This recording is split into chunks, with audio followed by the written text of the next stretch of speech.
Ça va paraître bizarre, mais soyez indulgents avec moi. Quand j'étais au lycée, il y avait un gamin qui disait à tout le monde qu'il était un démon. Je ne me sens pas à l'aise même de dire son nom pour des raisons que vous comprendrez bientôt, je vais juste l'appeler Patrick même si son nom ressemble à quelque chose sorti d'une pièce de Shakespeare. Il était extrêmement maladroit socialement et se promenait avec ce regard super vide qui mettait même les professeurs mal à l'aise. Il portait le même sweat à capuche gris littéralement tous les jours. Je n'exagère pas, je suis presque sûr qu'il ne l'avait jamais ce truc, car il sentait toujours aussi horrible. Il était assez petit et d'apparence assez moyenne, même si on ne pouvait pas le dire car il avait toujours sa capuche relevée. Il n'enlevait jamais ses lunettes de soleil, même à l'intérieur. Les professeurs ont fini par arrêter de le lui demander, parce qu'il n'écoutait jamais de toute façon. Maintenant viennent les choses bizarres. Il n'avait pas d'amis, mais avait cette étrange tendance à adopter des gens. Ce que je veux dire par là, c'est que s'il t'aimait, ce qu'il pouvait décider au hasard un jour, il s'approcherait de toi et te dirait « Ainsi tu es adopté », ce qui signifie que tu faisais partie de son cercle ou autre. Apparemment, cela te mettrait à l'abri de lui ou quelque chose comme ça. C'est du moins ce qu'il disait à ce sujet. Il n'aimait pas vraiment beaucoup de gens, donc peu de personnes ont vraiment été adoptées. J'étais l'une de ces rares personnes.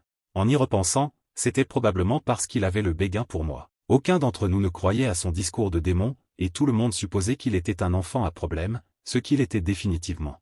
Oh oui, je devrais probablement mentionner que tout cela se passe à Wayne, en Pennsylvanie, où j'ai grandi. Une autre fille avec qui j'étais ami, Gabi, avait également été adoptée par lui. Le béguin de Patrick pour elle était un peu plus évident, et tous mes amis le savaient. Un jour, mes amis et moi étions en train de nous détendre sur les abris derrière notre lycée, tuant le temps et faisant Dieu sait quoi. C'était moi, Gabi, Laura et Luc. Je ne me souviens pas exactement comment c'est arrivé, mais le sujet de conversation a dérivé vers le béguin de Patrick pour Gabi. Nous en avons tous ri, et Gabi était visiblement gênée. Je ne me souviens pas de ce que c'était, mais il y avait un surnom que nous substituions au nom de Patrick, parce que son vrai nom était trop maladroit. Cette fois-ci, cependant, je me souviens distinctement que Laura a utilisé le vrai nom de Patrick. La troisième fois qu'elle l'a dit, je jure de ma vie que Patrick est apparu de nulle part et a sauté sur le dessus de l'abri avec une batte de baseball à la main. Ce n'était pas effrayant au sens habituel du terme, mais c'était l'une des choses les plus troublantes que j'ai jamais vues jusqu'à ce moment-là.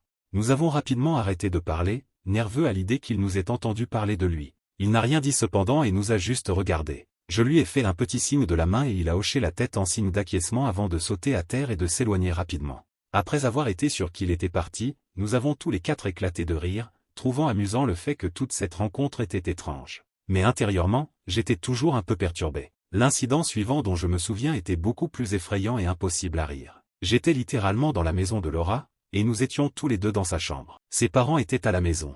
Je ne sais pas exactement de quoi nous parlions, mais encore une fois, le nom de Patrick a été prononcé 3 fois entre nous deux. Moins de 10 minutes plus tard, nous avons entendu la porte d'entrée de Laura claquer. Confus, nous sommes descendus pour voir si l'un de nos autres amis avait décidé de passer. Laura était amie avec tout le monde et ses parents étaient super cool, donc les gens allaient et venaient sans prévenir quand il s'agissait de sa maison. La mère de Laura nous avait devancés à la porte. Nous avons tourné le coin du salon et avons regardé avec stupeur Patrick, qui se tenait là, en train de parler à la mère de Laura. Elle lui a demandé ce qu'il faisait là, ce à quoi il a littéralement répondu. La mère de Laura a fait une petite conversation avec lui avant de lui demander poliment de partir, ce qu'il a fait en silence. La raison pour laquelle les sonnettes d'alarme ne se sont pas déclenchées davantage était que la mère de Laura connaissait réellement Patrick et avait pitié de lui. Laura et moi n'étions cependant pas aussi calmes face à la situation. En remontant les escaliers, nous nous sommes parlé avec des visages horrifiés de la façon dont c'était effrayant.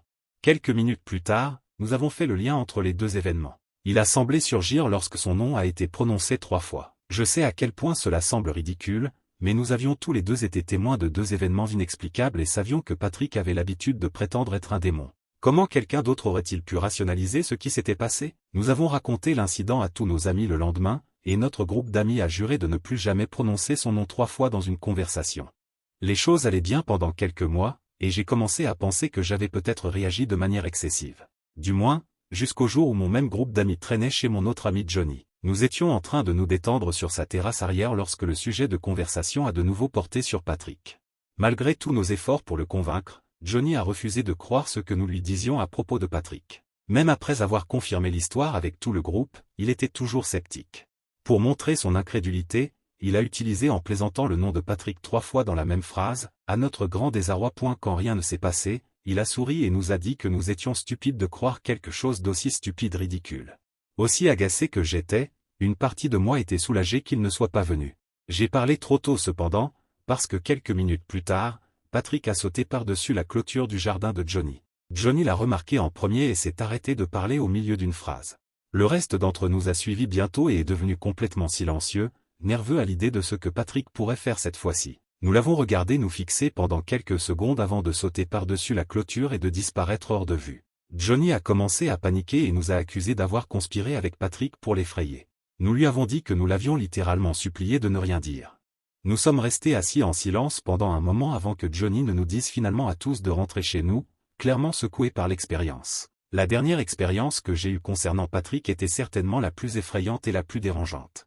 C'était la seule où j'avais l'impression que ma vie était réellement en danger. Quelques mois après l'incident chez Johnny, j'étais seul à la maison un soir. Mes parents quittaient rarement la maison à l'époque, donc c'était un événement rare. J'ai décidé de profiter de la situation et j'ai invité un garçon avec qui j'avais parlé. C'était un peu un idiot, comme la plupart des garçons avec qui je parlais à cet âge. Nous traînions dans ma chambre et il pleuvait légèrement dehors. Au bout d'un moment, il a mentionné quelque chose à propos de Patrick qui m'a visiblement fait grincer des dents. Il était embrouillé, alors je lui ai expliqué la situation. Il a éclaté de rire et m'a dit qu'il allait dire le nom de Patrick pour me faire peur. Je l'ai supplié de ne pas le faire, mais il l'a fait quand même. Seulement cette fois, il ne l'a pas simplement dit. Il a littéralement crié le nom de Patrick 3 fois à tue-tête. Il n'y a pas eu de retard cette fois. Au moment où il a fini de crier, j'ai pu entendre la pluie s'intensifier instantanément dehors. Quelques secondes plus tard, il y a eu un éclair. J'ai commencé à paniquer. Le gars avec qui j'étais semblait vraiment désolé et m'a dit que c'était probablement juste une coïncidence extrêmement improbable. Je l'ai maudit et j'ai couru à ma fenêtre pour regarder la tempête. J'ai baissé les yeux pour regarder mon allée et j'ai crié quand j'ai vu une silhouette d'une personne regardant par ma fenêtre. Il faisait trop sombre et orageux pour en être sûr, mais j'étais sûr à 99% que c'était Patrick. J'ai fermé les stores et me suis précipité en bas pour m'assurer que toutes les portes étaient verrouillées. Après avoir verrouillé la porte arrière, j'ai revu cette personne. Seulement cette fois, il se tenait immobile dans ma cour avant. J'ai senti une crise de panique arriver, et je savais que Patrick allait trouver un moyen d'entrer dans ma maison. J'ai commencé à crier, mais je suis adopté, encore et encore, en espérant que cela ferait quelque chose. Je sais qu'il n'aurait pas pu m'entendre, mais mon cerveau était dans tous ses états à ce moment-là. Le gars avec qui j'étais a dévalé les escaliers quelques secondes plus tard et m'a soulevé du sol de la cuisine pour essayer de me réconforter. J'ai regardé à nouveau par la fenêtre et il était parti. La tempête continuait à tomber comme une folle, mais ce n'est pas comme si j'allais fouiller la propriété de toute façon. Le lendemain matin, après que ce type soit parti, je suis sorti pour inspecter ma cour. À ma grande horreur, j'ai trouvé quelque chose de sinistre dans le coin le plus éloigné de mon jardin. C'était le sweat à capuche de Patrick, et enveloppé à l'intérieur se trouvaient quelques affaires que j'avais perdues. Mes parents étaient partis un autre jour et j'avais trop peur d'appeler la police. J'ai pensé que je montrerais à mes parents ce que j'avais trouvé après l'école le lendemain, et ils s'en chargeraient à partir de là. Je n'ai jamais eu à le faire. Le lendemain, Patrick ne s'est pas présenté à l'école. Il n'est pas non plus apparu le lendemain. Aucun d'entre nous ne l'a jamais revu et personne ne savait ce qui lui était arrivé. Mes parents vivent toujours dans la même maison, ce à quoi je pense beaucoup. Je sais que ce n'est pas une histoire effrayante typique, mais je ne sais pas où d'autres pour en parler. Quelques personnes de l'école m'ont dit qu'elles avaient surpris Patrick en train de se cacher et d'écouter leur conversation, ce qui pourrait expliquer comment il a pu surgir de nulle part. En grandissant et en repensant à tout ça, je pense que ce qui a le plus de sens, c'est que Patrick n'était qu'un harceleur malade mental qui me suivait et peut-être d'autres filles, d'où la raison pour laquelle il était toujours capable d'apparaître lorsque son nom était mentionné. Ça me dégoûte de l'imaginer me suivre partout, m'écoutant. Je ne veux même pas me demander où il est aujourd'hui.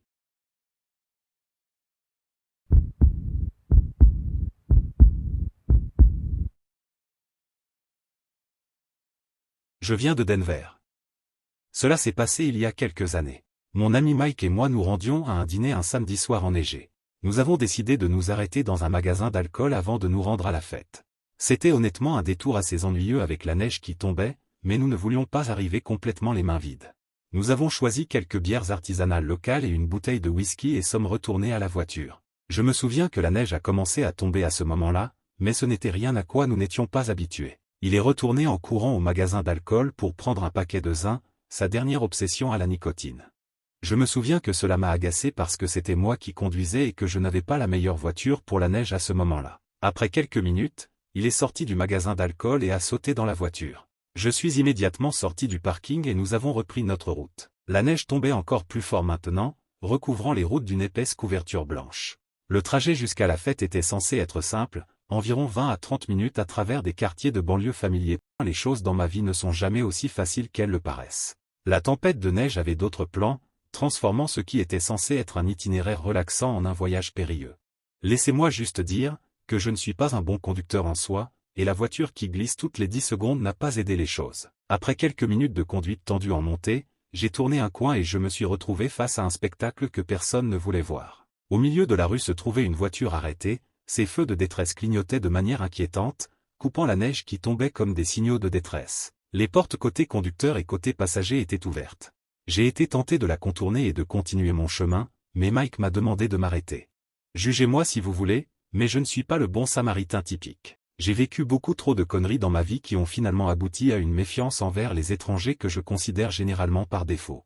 Je lui ai dit que nous étions en retard, mais il m'a exhorté à m'arrêter d'une voix inquiète. Mike m'avait déjà attiré des ennuis avec sa curiosité enfantine, mais c'était différent. Quelqu'un pourrait avoir des ennuis. À contre-séhure, j'ai arrêté la voiture et nous sommes restés assis tous les deux dans un silence sans émotion pendant quelques secondes. Mike a demandé si nous devions vérifier, ce que je lui ai dit que c'était ce que nous faisions.